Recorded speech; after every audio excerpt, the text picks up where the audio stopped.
Thank you all for joining. My name is Nick Haas, and I work on federal campaigns with EDF Action, advocacy partner of the Environmental Defense Fund. Our conversation today is about the intersection of clean energy, affordability, reliability, and resilience, and why expanding the energy is an exciting crossroads for the country right now.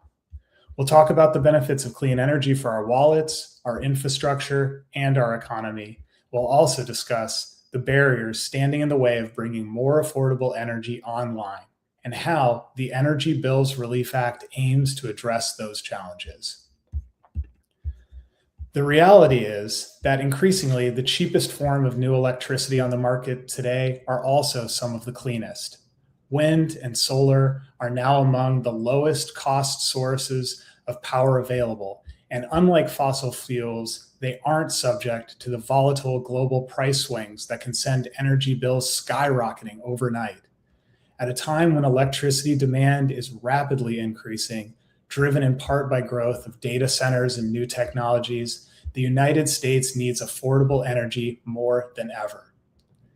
You don't need to read the news to know that families across the country are struggling with rising utility bills. Extreme weather events fueled by climate change are becoming more frequent and severe, damaging infrastructure, disrupting power systems, and contributing to blackouts and reliability challenges.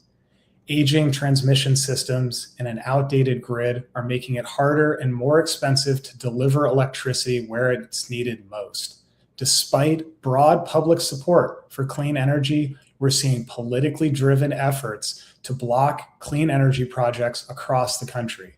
The Trump administration and some congressional Republicans have promoted policies that cut clean energy tax credits, cancel projects that are already in development, and invest in older, more expensive energy sources like coal, even as energy prices continue to rise.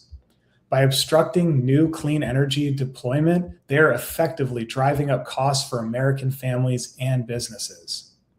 But there's good news. The good news is that we already have the tools to meet at this moment. We're expanding homegrown clean energy, and it can strengthen reliability and reduce the economic volatility that comes with dependence on fossil fuels. So we have an exciting program ahead, and if you stay with us until the end, you'll hear from a very special guest, Congressman Sean Casten, sponsor of the Energy Bills Relief Act, and legislation we'll be discussing today. Next, I'll turn it over to EDF's Director and Lead Counsel of U.S. Clean Energy, Ted Kelly. As Director and Lead Counsel, Ted represents EDF in regulatory proceedings related to wholesale electric and gas markets and regulation of electric and gas utilities, and will take a closer look at some of the obstacles preventing clean energy expansion and why they matter for affordability and reliability. After that, we'll discuss what policies like the Energy Bills Relief Act are designed to do about them. Ted, over to you. Thanks, Nick, and good afternoon or good evening, all. First, let's spend a couple minutes talking about how our energy system works and learn about some of the infrastructure that's necessary to deliver electricity to our homes and businesses. America's energy system is made up of a network of power plants, transmission lines, substations, and local distribution systems that work together to deliver electricity to where it's needed. Electricity is generated at power plants using sources like natural gas and coal, and increasingly wind and solar. Once that electricity is produced, it has to travel, sometimes hundreds of miles, to reach customers. That's where transmission infrastructure comes in.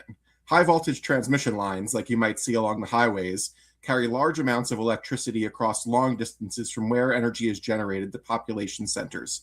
Substations along the way help step electricity down to lower voltages and manage the flow of power across the grid.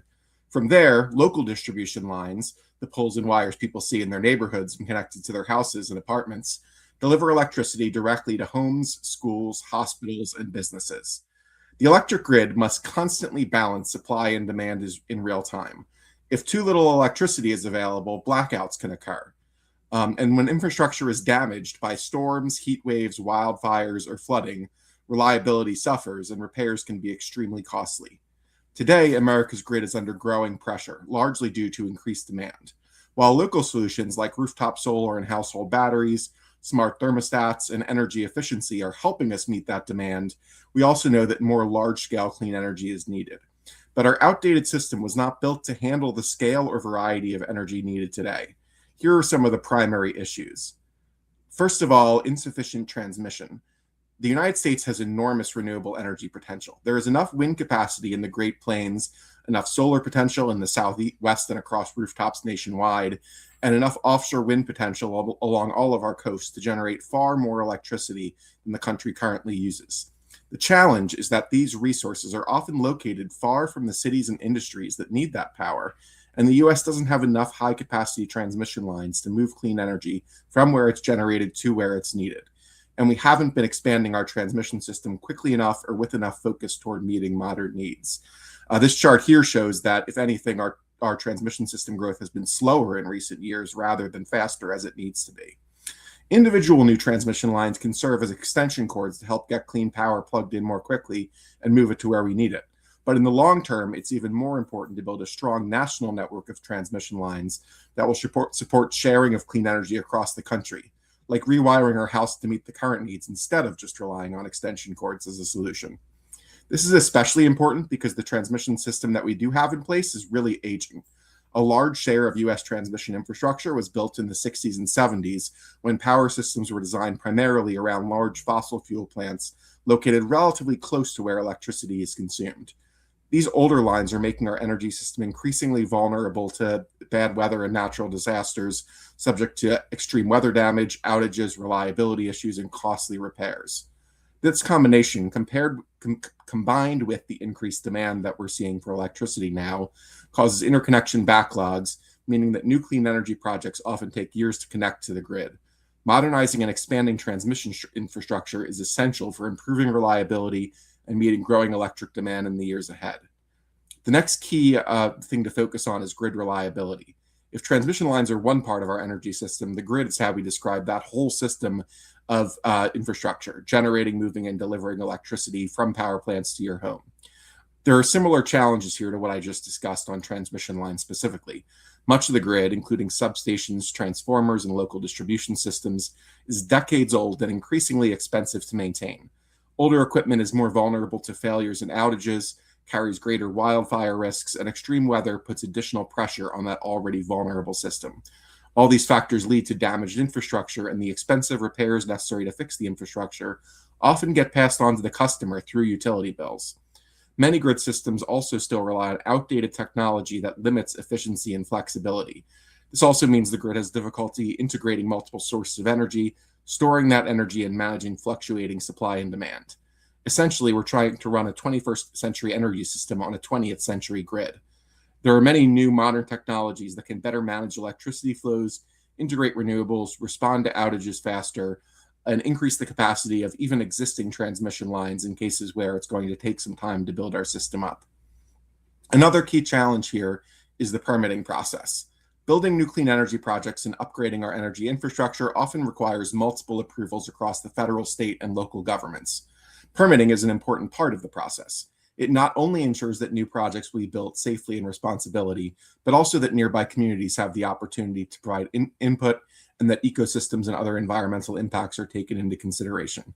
However, inefficiencies in the permitting system can drastically and unnecessarily slow down transmission and clean energy projects.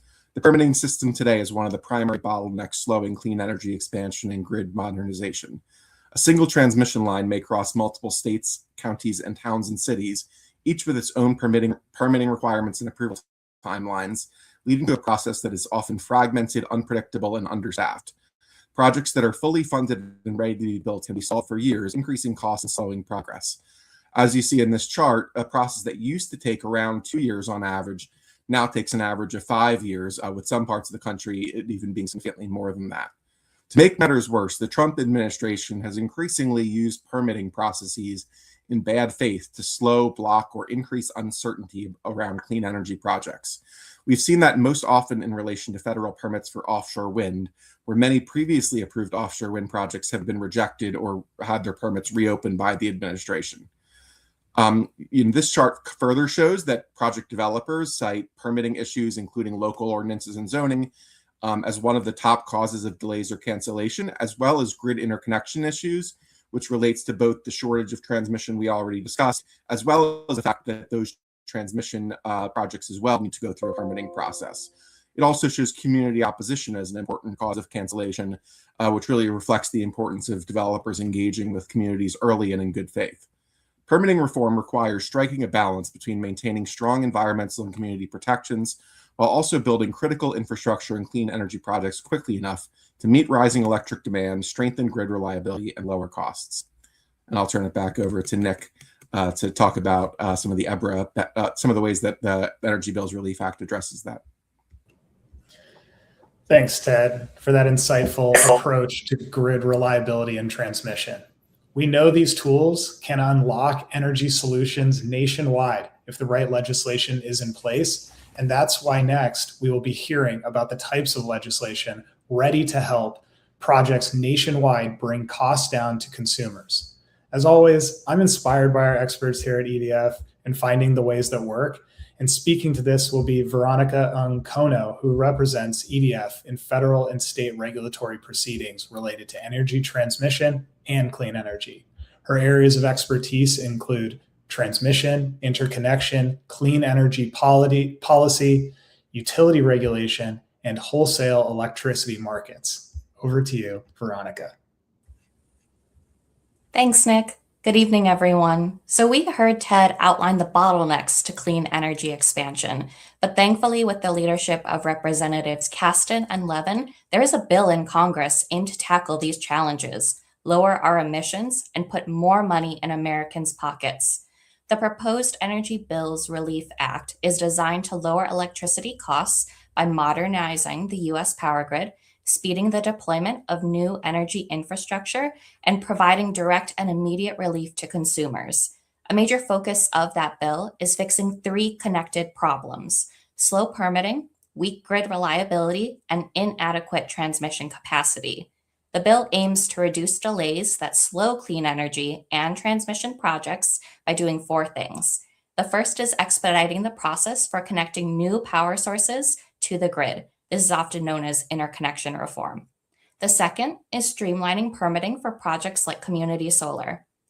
Third, giving federal regulators like the Federal Energy Regulatory Commission stronger authority to approve major and nationally important transmission lines. And fourth, allowing federal agencies to help process permits faster for renewable projects. The bill itself treats grid reliability as a national infrastructure issue, especially as extreme weather, rising electricity demand, and aging infrastructure strain the system. Some of the key reliability measures in the bill include improving connections across regions so that neighboring grids can support one another during emergencies, encouraging stronger interregional transmission planning, supporting technologies that allow existing transmission lines to carry more electricity, addressing shortages of critical grid equipment like transformers, and reducing wildfire risks tied to transmission infrastructure.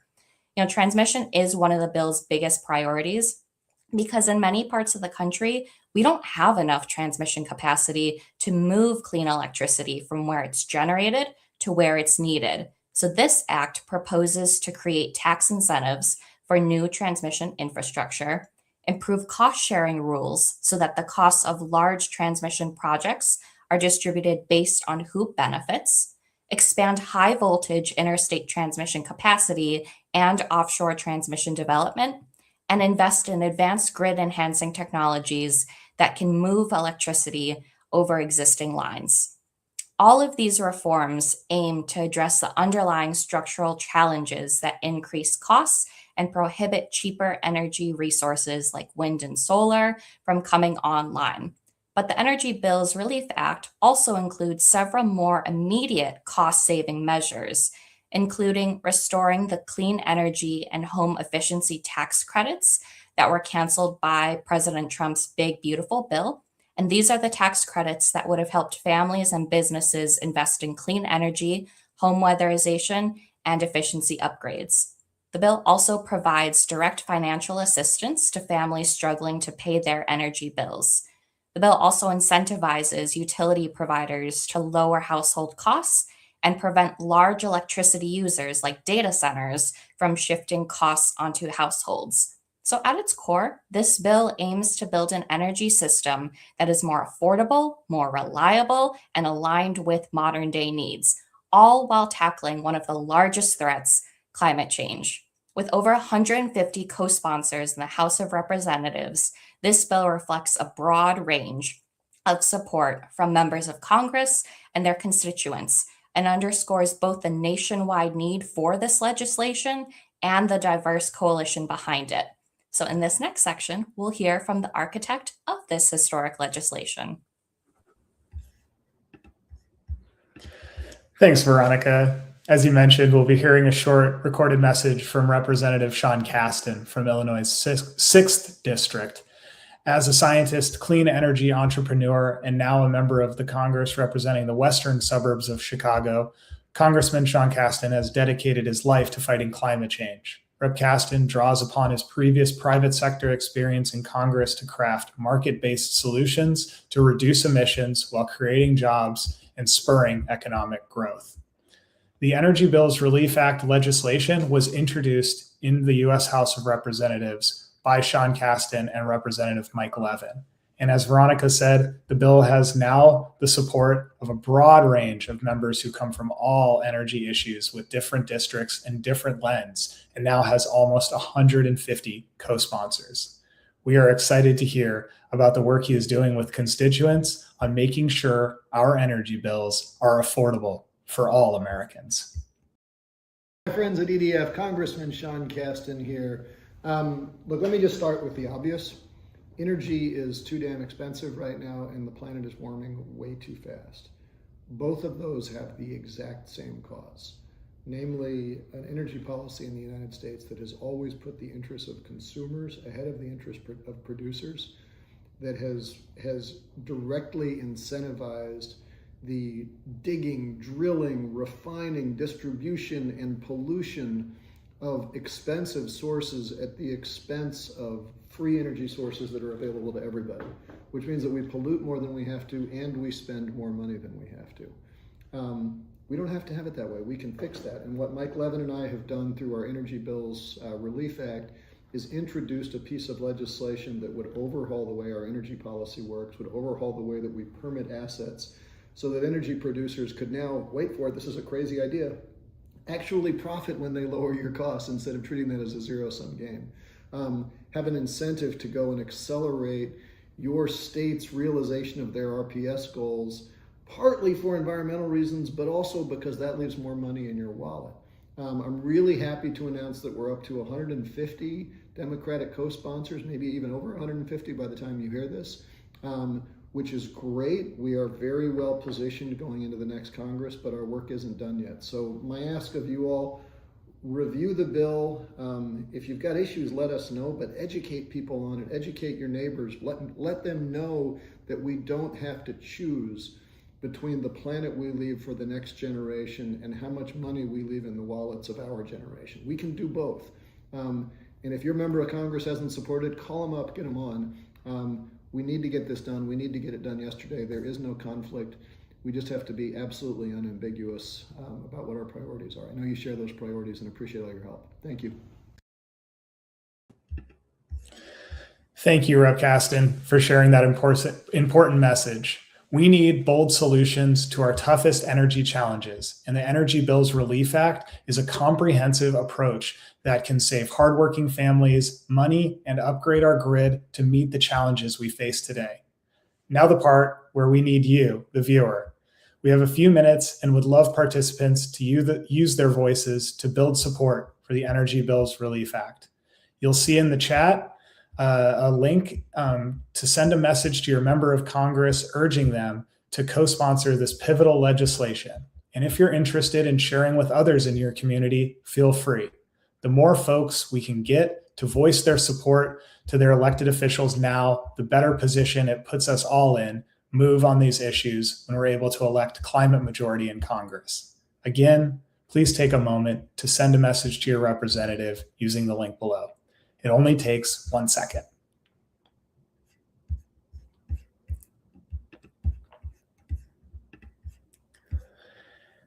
While folks are filling out those call to actions, we're going to open up the section to allow our audience across several platforms to ask our guest speakers any questions they may have around grid, transmission, and energy affordability.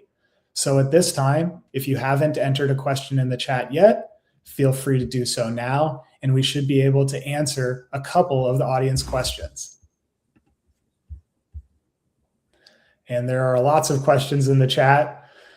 So I will start with the top of the list, which is, what are models for communities getting involved in transmission development?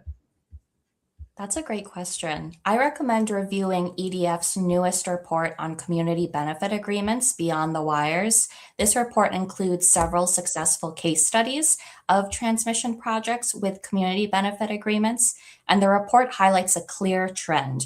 The most successful projects treat communities as partners, not obstacles. Awesome. Thanks, Veronica. And that link will also be in the chat to access that report. The second question we have is, let's see here. Is solar and wind development, specifically offshore wind, actually slowing?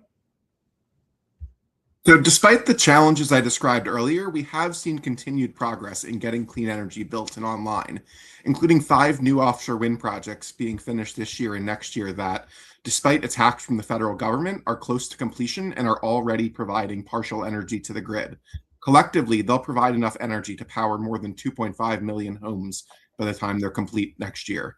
In fact, 2025 set a record for the amount of new solar and wind projects built, and we expect to see that record tied or maybe even exceeded in 2026. And we're also building more batteries than ever, which helps clean energy provide power around the clock. But it's critical to look for solutions like the Energy Bills Relief Act to ensure that this administration's policies and the other barriers we talked about don't cut off that progress. That was a good question. And we have another good question that just came in. It says, I'm concerned about data center development. How can transmission lines reinforce the reliability of the grid? Oh, great question. A lot of people are concerned about data center development right now. So transmission can improve resiliency across regions of the United States. This means that when one region is experiencing a severe weather event, for example, a severe heat wave, grid operators can pull power from a nearby region to assist their neighbor and keep costs low, keep the lights on and air conditioners running for everyone, and most importantly, save lives. Awesome. Just going through the chat here. Here's a good one. Can this bill really pass?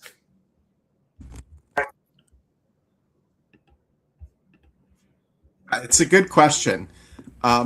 So we don't expect EBRA to be taken up or become law in the near term in this Congress with a Republican majority, or even necessarily while we still need a Republican president's signature.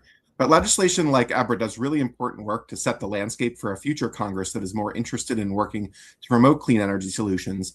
And also portions of it could inform and be included in other legislation in the nearer term. This bill sends an important signal that Democrats in the House care deeply about energy affordability and see clean energy as a solution and are really working towards the concrete ideas that can make that happen. Awesome. Let's see here. Lots of great questions in the chat.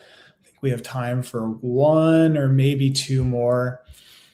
Someone asked, I'm worried about the current administration's forcing coal plants to stay open, like the Campbell plant in Michigan, even when they want to close. Ted, Veronica, can you comment on that? Yeah, so that's been a really terrible and illegal policy of the Trump administration.